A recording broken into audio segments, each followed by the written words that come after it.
வணக்கம். ரமா கோவிந்த் தெய்வீக பதிவு சேனலில் பார்க்க போகிற பதிவு வாமனமூர்த்தியே தெரியும். அது என்ன கோல வாமனமூர்த்தி?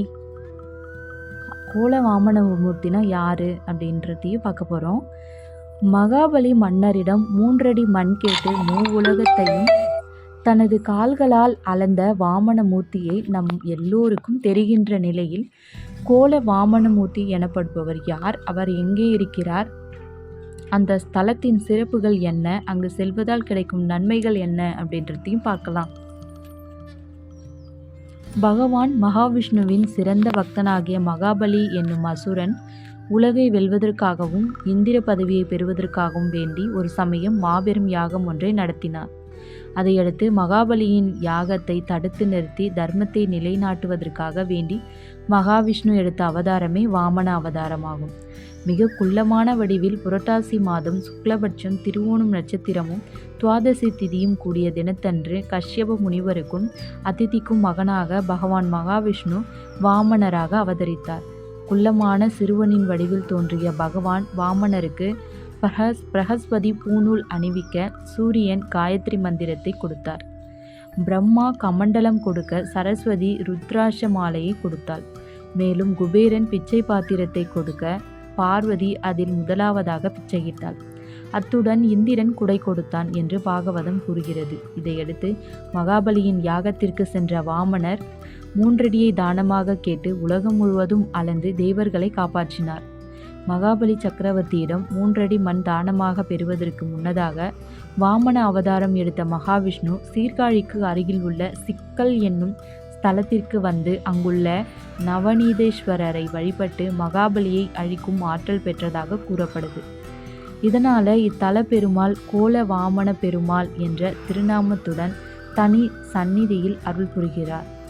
திருவோணம் தினத்தை முன்னிட்டும் அருகில் உள்ள விஷ்ணு பகவான் கோவிலுக்கு சென்று துளசி மாலை சாற்றி வணங்கிட வாழ்வில் வெற்றியும் முன்னேற்றமும் கிடைக்கும். திருச்செந்தூரில் சூரசம்ஹாரம் நடைபெறுவதற்கு முன்பாக முருகப்பெருமான் மல்லிகை வனம் என்றழைக்கப்படும் சிக்கல் ஸ்தலத்திற்கு வந்து அன்னை சக்தியிடம் சூரனை வதம் செய்வதற்காக அனுமதி கேட்டார். சக்தியும் தன் தவ வலிமையால் வேல் ஒன்று உருவாக்கி சிங்கார வேலவருக்கு வழங்கினார்.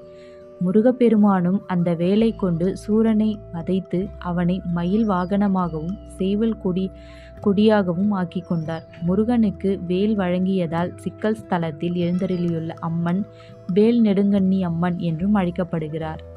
இந்த தலத்தில் நடைபெறும் சஷ்டி திருவிழாவின் பொழுது வேல் வாங்கும் விழாவில் தாயிடம் வேல் வாங்கி கொண்டு முருகப்பெருமான் தன் சந்நிதியில் வந்து அமர்வார். அப்பொழுது சக்திவேலின் வீரியத்தின் காரணத்தினால்தான் சிங்கார வேலவருக்கு வியர்வை வெள்ளமாக பெருகும் காட்சியையும் என்றும் காணலாம். முருகப்பெருமானின் முகத்துல பட்டு துணியால் துடைக்க துடைக்க முத்து முத்தாக வியர்வை பெருக்கெடுத்து ஓடுவதும் இத்தலத்தின் சிறப்பு.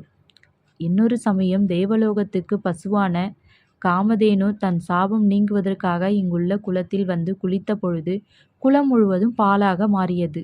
அப்பொழுது அங்கு வந்த வசிஷ்ட முனிவர் பால் குளத்தை கண்டு அதில் இருந்து வெண்ணெயை திரட்டி எடுத்து சிவலிங்கமாக்கி பூஜையும் செய்தார். பூஜையை முடிந்த பிறகு அந்த சிவலிங்கத்தை எடுக்க முயன்றார். ஆனால் அது எடுக்க முடியாமல் அந்த வெண்ணெய் லிங்கம் அவர் கையில் சிக்கிக்கொண்டது.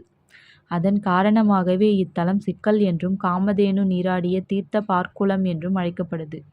இங்குள்ள இறைவன் வெண்ணையப்பர் என்றும் நவநீதேஸ்வரர் என்றும் கூறப்படுகிறார். வாமன மூர்த்தியாக திகழ்கின்ற விஷ்ணு பகவானை வணங்குவதால் கல்வியில் சிறந்து விளங்குவதுடன் தொடங்கும் காரியத்திலும் வெற்றி பெறலாம். ஆனால் விஷ்ணு பகவானுக்கு மிகவும் பிடித்தமான துளசி மணி மாலையை அணிந்து வழிபடுவதுதான் மிகவும் சிறப்பு. நன்றி.